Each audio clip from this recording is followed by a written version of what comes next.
இந்த மாதிரி அவங்க அம்மா அப்பா கிட்ட சொல்லிடுறாங்க. எல்லா உண்மையும் நான் சொல்லிடுறேன்னு சொல்லிட்டு, அதனால் அவங்க அம்மா அப்பாவும் ரொம்ப சந்தோஷப்படுறாங்க. அடுத்து வந்து இந்த விஷயத்த வந்து ஸ்னேகாவுக்கு வந்து அவங்க ஃபோன் பண்ணி சொல்கிறாங்க. ஸ்னேகா நேரில் வந்து சிட்டுவை வந்து பாராட்டுறாங்க. தேங்க்ஸ் சிட்டு அப்படின்றாங்க.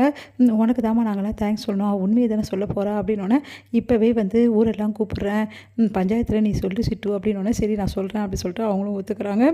இந்த சூழ்நிலையில் இங்கே என்ன பண்ணுறாங்க, ஸ்னேகா வந்து எல்லாத்துக்கும் இருக்குடி உனக்கு, இன்றைக்கே உனக்கு வைக்கிறேன்டி அப்படி சொல்லிட்டு செம்ம டென்ஷனாக வராங்க.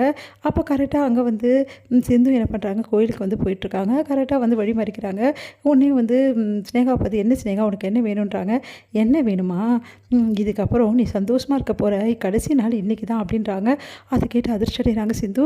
நீ என்ன சொல்கிற அப்படின்னோடனே, ஆமாம் சிட்டுவை வச்சு தானே இவ்வளோ நாள் காய் நகர்த்தினேன். உண்மையிலேயே வந்து பண்ண விஷயம் எல்லாமே சிட்டுவை வச்சு தானே நீ பண்ண.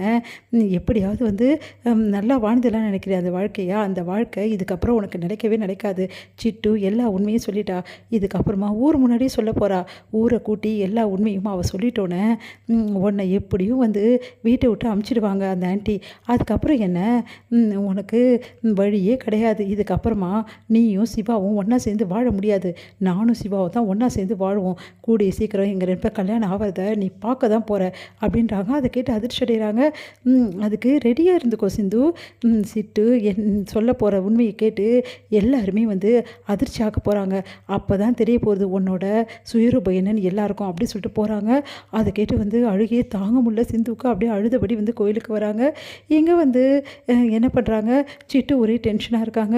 என்ன நடக்க போகுதுன்னு அவங்க அம்மா அப்பா வந்து, இதை பாரு சிட்டு, மனசெல்லாம் மாறக்கூடாது, உண்மையை எல்லாக்கிட்டையும் சொல்லிடணும், புரியுதா அப்படின்றாங்க. சரிம்மா அப்படின்றாங்க. சிட்டுக்கு வந்து சிந்து வந்து ஃபோன் பண்ணுறாங்க. என்னை மன்னிச்சிடு சிந்து, நான் ரொம்ப பெரிய வந்து பாவத்தை பண்ணிட்டேன்னு நினைக்கிறேன். இப்போ தான் எனக்கு புரியுது. நான் வந்து உங்ககிட்ட மறைச்சிட்டேன். சாரி, என்னை மன்னிச்சிடு, எனக்கு வேறு வழியே தெரியல. என் அம்மா அப்பாக்காக நான் உண்மையை சொல்லி தான் ஆகணும் அப்படின்றாங்க. அதை கேட்டு சிந்து பயங்கரமாக அழறாங்க. இங்கே வந்து என்ன பண்ணுறாங்கன்னா, ரொம்ப வந்து டென்ஷனாக இருக்காங்க. வந்து மகாவும் வந்து அவங்க தம்பியும், நீ சொல்கிறதெல்லாம் உண்மையா அப்படின்னா, நான் சொல்கிறதெல்லாம் உண்மை தான். கூடிய சீக்கிரம் சிட்டு வந்து ஊரை கூட்டி உண்மையை சொல்ல போகிறா. அப்போது இதுக்கப்புறம் வந்து சிந்துவும் சிவாவும் வந்து புருஷன் பொண்டாட்டியே வாழ முடியாது. அதுக்கப்புறம் நீங்கள் தான் ஆண்டி பேசி என்னை கல்யாணம் பண்ணி வைக்கணும் சிவா கூட. சிவா என் மேலே கோவமாக இருக்கான் அப்படின்னோடனே, நீ கவலைப்படாதம்மா, அடுத்த முகூர்த்தத்திலே உனக்கும் சிவாக்கும் கல்யாணம் நடக்குமா அப்படின்னு சொல்லிட்டு வாக்கு கொடுக்குறாங்க. இங்கே வந்து என்ன பண்ணுறாங்க, சிந்து வந்து சிவாவுக்கு ஃபோன் பண்ணி வர வைக்கிறாங்க. என்ன சிந்து, எதுக்காக என்னை கோயிலுக்கு வர சொன்னேன்னு சொல்லிட்டு சிவா கேட்குறாரு. நடந்த விஷயத்தை எல்லாத்தையுமே வந்து சிந்து சொல்கிறாங்க. இதுக்கப்புறம் சிட்டு வந்து எல்லா உண்மையும் வந்து சொல்லிடுவா, எல்லோரும் முன்னாடியே சொல்லிடுவா. இதுக்கப்புறம் நம்ம பிரிஞ்சு போயிடுவோம்ல டாக்டரே அப்படின்றாரு. அதை கேட்டுட்டு அப்படி என்ன பண்ண சிவா தவிக்கிறாரு. நீ கவலைப்படாத டாக்டரே, இதுக்கப்புறம் உனக்கு எந்த பிரச்சனையும் இல்லை. உன்னை எவ்வளோ அவமானப்படுத்தி அசிங்கப்படுத்தியிருப்பேன், அதுக்கெல்லாம் தண்டனை எனக்கு கிடைக்கணும்ல. அதான் இந்த தண்டனை கிடச்சிருக்கு. எனக்கு தேவை தான் டாக்டரே.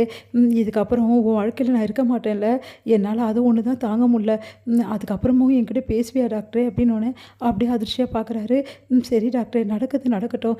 அந்த கடவுள்கிட்ட நான் விட்டுட்டேன், என்ன நடக்கணுமோ அவன்கிட்ட இருக்குது. உன் கூட நான் இல்லாமல் போகிறதா என்னால் தாங்கிக்க முடியல. உன்னை பார்க்காம பேசாமல் எப்படி நான் இருக்க போகிறேன்னு எனக்கு தெரியல டாக்டரே அப்படி சொல்லிட்டு போகிறாங்க. இங்கே சிவா யோசிக்கிறாரு. பாவம் சிந்து எல்லாம் முன்னாடி அவமானப்படணுமே. இப்போ அவள் வந்து எல்லாம் முன்னாடி அவமானப்பட்டா என்ன ஆகும் அப்படின்னு சொல்லிட்டு யோசிச்சுட்டு இருக்காரு. இங்கே சிந்து வந்து நினச்சி பார்த்து அழுதுட்டுருக்காங்க. ஊரெல்லாம் கூப்பிட்றாங்க. கரெக்டாக வந்து ஊரை கூப்பிட்டு வந்து மதிசம் வைக்கிறாங்க. அப்போ அந்த பஞ்சாயத்தில் வந்து சிந்து, அவங்க குடும்பம், அதுக்கப்புறம் சிவா குடும்பம், வந்து ஸ்னேகா எல்லாருமே வந்து அங்கே நிற்கிறாங்க. சீட்டுக்கும் வர வைக்கிறாங்க. இங்கே பாருங்கள், என்ன புகார் கொடுத்துருக்கீங்க அப்படின்னு சொல்லிட்டு கேட்குறாங்க. அப்போ வந்து மகா வந்து சொல்கிறாங்க, இதுதான் நடந்தது அப்படின்னு சொல்லிட்டு. அது கேட்டு எல்லாம் அதிர்ச்சி அடைகிறாங்க.